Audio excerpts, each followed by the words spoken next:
24 octobre 1827, ministère de la Guerre, Paris, France. Cher amiral de Rigny, je suis avec beaucoup d'attention votre périple dans les eaux grecques qui se déroule actuellement, et je tenais à vous envoyer mes encouragements. Cette tâche que l'on vous a confiée n'est guère simple. En France, le gouvernement reste stable, bien que je puisse sentir une tension émaner du roi. Quelque chose se prépare, et il faut se tenir prêt. Mon ami Charles X m'a parlé d'une future succession, et cela m'a fait me questionner sur certains problèmes dont je vous ferai part dans un prochain échange. Mais assez parlé de la France, parlons de votre mission. J'ai ouï dire qu'une bataille avait été déclenchée dans le port du sud-ouest du Péloponnèse. Or, il me semble bien que mes conseillers et moi-même, nous vous avions demandé d'œuvrer dans la neutralité et de vous abstenir de toute intervention militaire. Vous aviez ordre de ne pas attaquer, vous ainsi que l'amiral Codrington et l'amiral Weigelen, mais juste d'apaiser les tensions et d'obtenir la capitulation du sultan ottoman et la sécession des exactions contre les Grecs. Alors, je vous le demande en toute honnêteté, que s'est-il passé? Vous ont-ils menacé, voire agressé? Ont-ils lancé les hostilités? La France et moi-même naviguons actuellement en plein brouillard. Monsieur, êtes-vous sûr d'avoir possédé tous vos esprits au jour du 20 octobre? Vous rappelez-vous que l'administration française ne souhaitait en aucun cas provoquer un nouveau conflit avec les Ottomans, juste apaiser les tensions et l'oppression ottomane sur les Grecs pour contenter la population française. Nous ne voulions pas susciter la défense de nos alliés. Je vous prie donc de bien vouloir nous expliquer la situation telle qu'elle s'est réellement déroulée. Toutefois, j'ai pu contempler récemment le tableau de Friedrich August Butterwerk représentant l'explosion de la frégate égyptienne l'Is Noah, un navire ennemi. Et je ne peux nier le fait que vous et les autres amiraux avez effectué un formidable travail en réduisant à l'état de poussière la flotte turque.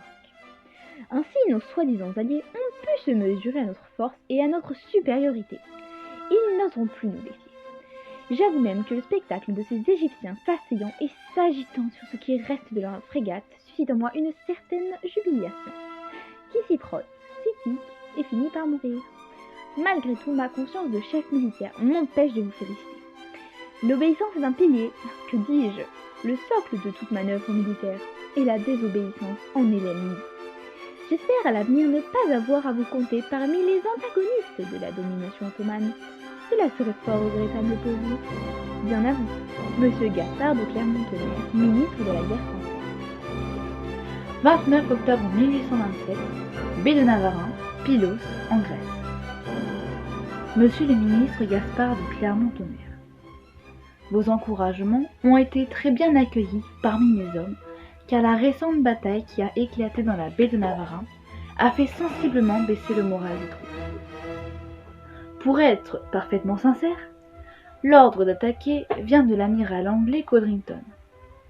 Nous avions pourtant la ferme intention de suivre vos ordres, mais les différents événements survenus ce jour-là nous ont poussés à intervenir à ses côtés après de nombreuses négociations avant l'assaut. Je vais donc vous expliquer comment cela s'est réellement passé. Les 11 navires britanniques sont entrés les premiers dans la baie de Navarin. Les 7 navires français se sont ensuite placés à l'est des Britanniques, face à la côte et face aux navires égyptiens. Enfin, les 8 navires russes se sont positionnés à l'ouest de la flotte britannique. En début d'après-midi, une barque envoyée par l'amiral égyptien Moharrel Bey s'est présentée près du navire de l'amiral Codrington. Le but était de lui remettre une lettre dans laquelle on nous sommait d'évacuer la rade. L'amiral britannique a répondu, je le cite, qu'il était venu donner des ordres et non en prendre. Par la suite, une barque britannique s'est approchée d'un brûlot ottoman, c'est-à-dire un navire chargé d'explosifs, afin de lui demander de se déplacer car il menaçait le Dartmouth, un des navires britanniques. Au lieu d'obtempérer, l'ennemi s'est mis à tirer et a tué le barreur et une partie des rames. Puis, un voilier britannique, commandé par le lieutenant Fitzroy, a été envoyé pour faire entendre raison à l'équipage du brûlot. À nouveau, il y a eu des tirs ennemis, et le lieutenant Fitzroy a été tué. Enfin, au même moment, un bateau égyptien s'est approché dangereusement de la Dartmouth et de mon navire, la Sirène. Quand j'ai vu mon navire menacé, j'ai hélé la frégate égyptienne afin de lui indiquer que je n'ouvrirais pas le feu si elle en faisait de même. Mais les soldats égyptiens ont tout de même tiré et un de mes hommes a été tué. Devant une telle hostilité de la part de nos ennemis, l'amiral Codrington a su nous convaincre, l'amiral russe Van Gieden et moi-même de riposter. Nous avons donc fini par lancer l'attaque, car les arguments présentés nous ont paru justes. Codrington nous a assuré que cette décision œuvrait pour le bien de tous, et que les Turcs ne capituleraient jamais malgré les nombreux pourparlers engagés. Lors de la bataille, un certain nombre de disparus a été recensé dans notre camp, mais ils sont bien moins nombreux que les pertes ottomanes, pour qui les dommages humains s'élèvent environ à 6 000 morts. Voici le bilan au jour d'aujourd'hui. 40 morts et 141 blessés français, 75 morts et 197 blessés britanniques, 509 morts et 137 blessés russes.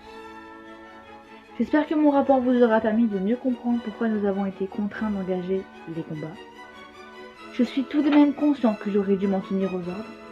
La situation est maintenant, je pense, sous contrôle. Le peuple grec va enfin pouvoir obtenir son indépendance. Malgré ces faits, veuillez croire en mon entier dévouement et à mon total attachement à votre bien-aimé roi. Mes salutations les plus distinguées, le comte Henri de Rigny.